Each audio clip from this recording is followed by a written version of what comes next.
Magandang araw mga kaibigan. Pag-usapan natin ngayon ang post ni Professor Clarita Carlos na kung saan isinalaysay niya, ibinahagi niya yung masakit na pangyayari sa kanyang pamilya. Yung pamilya niya, biktima ng injustice. Sabi niya, this is injustice. Anong klaseng injustice? Ito basahin ko. Sad slice of life. Malungkot na parte ng buhay. Okay. Sharing with my FB friends. Number 1. My grandson set up with some friends a small food catering business. Importante ang mga apo Ako, may 4 akong apo. Talagang tinututukan ko Gusto ko silang magtagumpay. Kasi ang tagumpay daw ng isang tao, ako, is makikita doon sa mga apo. Kung tagumpay ang mga apo ko, tagumpay ako as their grandfather. So ito, my grandson. Number 2, a few days back, a customer ordered 6,000 worth of food, which upon proof of payment, their chief chef cook accordingly. So may nag-order ng pagkain worth 6,000 sa small business, malaking bagay na yan Niloto na dahil may proof of payment na Before sending out the ordered food out, luckily, my grandson checked on the remittance notice only to discover that the remittance used an unknown payment number. Nako, wala pala, fake pala yung proof of payment.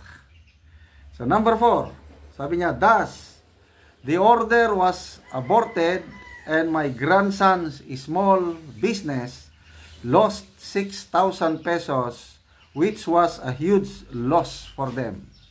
I totally agree. Kung nagsisimula ka pa lang ng negosyo, 6,000, malaking na yan. So, na-scam sila. Mabuti na lang na-check up kaagad kasi kung na-deliver, dalang pagkain, lalong nalugi. At least, yung pagkain, kinain na lang nila. Okay. So, now, sabi ni, how can the relevant regulatory agencies, nanawagan na siya, how can the relevant regulatory agencies counter these heinous scams victimizing young, struggling entrepreneurs like my grandson? I am so outraged at this injustice. Nung nabasa ko ito, talagang naramdaman ko I can relate kasi may mga kamag-anak ako na biktima rin ng ganito. Malaking pera pa ang nawala Hindi lang 6,000. So I can relate. Yung nararamdaman ni Professor Carlos, naramdaman ko na rin yan. Ang hirap yung maluko. Kaya sabi niya, I am so outraged at this injustice. At sabi nga niya, ano ang gagawin ng mga regulatory agencies para ma-counter? So ano bang mga agencies? Of course, PNP, yung Anti-Cybercrime Group, NBI, National Telecommunications Office, DICT. Any help read this matter will be most welcome. So, humihingi na ng tulong si Professor Carlos. Grabe. Okay, isa-isay ko lang I think last year, pamangkin ko, ganito rin. Ang nawala sa kanya, more than 500,000 yung nawala sa scam din. Then, may kakilala pa ko. Although smaller amount, scam din na ganito. Yung daughter-in-law ko, few months ago, mga 2 months ago, may nag-message na kanya, so too good to be true. Parang Globe. Pinapa-register sa mabuti na lang nabantayan niya na hindi ko naman number ito. So, pag hindi nabantayan ng aking daughter-in-law, mai-scam din siya. So, ano bang nangyayari sa ating bansa?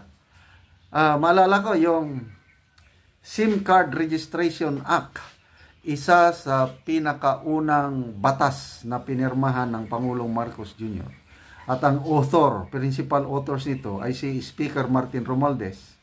I think yung asawa niya na congresswoman, yung Tingog Party List, mayroon pang Asidre, at saka si Congressman Sandro Marcos. Ito yung una nilang bill na inaasahan na ma-counter itong mga scam. Itong SIM Registration Act, hindi pinirmahan ni PRRD. Parang dinisapprove na. Bineto ba niya? Wala. Kasi may depekto. O, pag abot ng Marcos administration, inapura, pinirmahan kaagad. So ano ngayon? Nakakatulong ba itong SIM Card Registration Act? Nabawasan ba ang mga scammers? Ano sa tingin nyo? O lalong dumami? Kung ako inyong tatanungin, lalong dumami. Kasi marurunong itong mga scammers. Nagle-level up sila. Yung ginagamit nila is hindi na dadaan dito sa mga registered na SIM card. Kaya, to me, halos walang epekto. Kung meron man, kakaunti. Walang epekto walang ngipin itong SIM Card Registration Act na authored by Romualdez Marcos, pinirmahan ng Pangulong Marcos Jr. Dapat itong pagtuunan ng pansin ngayon ng Kongreso na i-amend nila. Focus na sila sa Quadcom, sa Committee on Good Government, impeachment ni VP Sara. Okay, magbasa tayo ng mga comments. Scammers, Marco Mabasa, sabi niya, scammers abound. Si Corazon Alma de Leon, Dr. Clarita Carlos, I was informed by a doctor friend that his son was cheated by Paymaya in his 1,600,000 bank account. Complaint now with Bangko Sentral with help from DTI. Trust problem will be resolved now. Paymaya. O di ba bago lang nangyari sa GCash. Ang daming nawalan ng pera sa GCash. Larry P. Selva. My wife's credit card was hacked and was used to pay plane fare where we were at Kuala Lumpur. Funny thing was the ticket was bound for Kuala Lumpur during that day. Peter Theo Lavinia. Busy ang mga nasa gobyerno sa pagnanakaw. Walang pakialam sa mga nangyayari sa mga ordinaryong mamamayan. Maraming nag-react dito. Si Peter Moto here, sabi niya, but Professor Carlos is a former national security advisor. Wala lang. Kaya nga apo ng NSA, kayang-kaya nilang lukuhin, di lalo na yung ordinaryong mamamayan. Si Tati Tana, sabi niya, unfortunately true. Yung wala daw ginagawa ang gobyerno. Kasi pag nanakaw lang ang inaatupag. True, sabi ni Tati Lana. A lot of scams are everywhere now.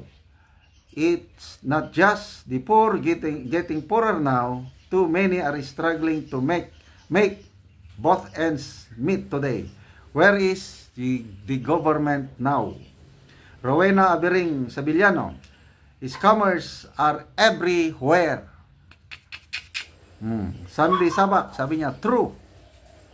Si T. Amore. Good day po. You can file complaint at NBI Cybercrime Division. Hopefully, this might help. So, nag-respond si Professor Carlos. Sabi niya, thank you. Sabi naman ni Rudy Jose, busy ang NBI sa mga vloggers na anti-Marcos at Tambaluslos and his gang at the House of Crocs. May nabasa ko dito na biktima siya ng 500,000 kasi nag-order, they make it appear na taga San Miguel sila corporation. Pinadala yung purchase order gamit letterhead ng San Miguel Corporation. Pinadalhan din sila ng cheque. So, bayad na. Kaya may cheque na. Yung pala, bouncing check. Tapos na i-deliver na yung goods worth more than 500,000 of goods na lugi. So, ganyan na po ang nangyayari sa ating bayan ngayon. Sana wake up call ito sa gobyerno. Sana ang mga regulatory agencies na tinawag ni Professor Carlos, DTI, PNP, DOJ, NBI, Congress, sana i-amend nyo na yung ito gawa ng mas malakas na batas para maproteksyonan ang public sa mga scammers na ganito. I can relate to you, Professor Carlos, kasi mga kamag-anak ko, pamangkin, ganyan, na biktima rin ng mga scammers.